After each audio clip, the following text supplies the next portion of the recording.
No me kõik teame, et Reformierakonna siis ütleme enesekuvandis on terve hulk müüte. Üks müüt on see, et te teate midagi majandusest või maksundusest või suudate kuidagi eelarvet joonel hoida. No selle te olete ribadeks lasknud ikka uljalt. Teine müüt on see, et te olete kuidagi eestimeelne. Selle te olete ka uljalt ribadeks lasknud oma immigratsioonipoliitikaga. Ja mis teil siis järgi on jäänud? Järgi on jäänud kindlamini kaitstud Eesti müüt.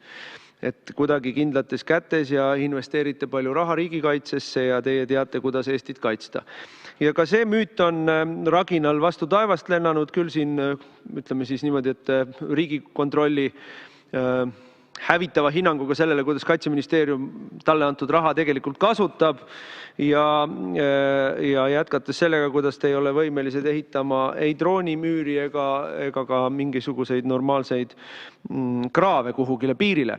Nüüd tuli eelmisel nädalal tuli Fox News vahendas meile lugu, seda oli ka Eesti väljaannetest näha, kuidas teil oli kohtumine, NATO kohtumine, kus teil oli siis mõttevahetused ja sõnadevahetused Ruttega, peasekretär Ruttega, kes oli noominud, ja ma üldiselt ausalt öeldes arvan, et meil ei ole vaja sekkuda sellesse, mis see toon oli, aga ma loodan, et te selle sisu siis kinnitate, et teil oli eriarvamus selles osas, kui kergekäeliselt või mitte kergekäeliselt peaks käivitama artikkel 4 ehk konsultatsioone, kui mõni riik tunneb, et ta on ohustatud.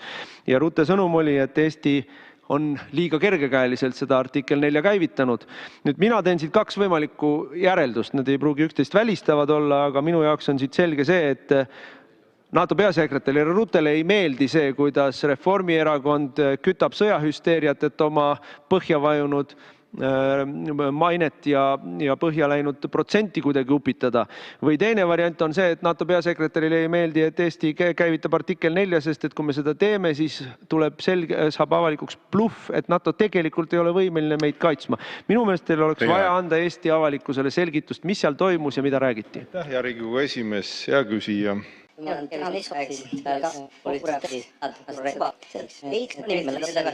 Nüüd tulles artikkel 4 juurde.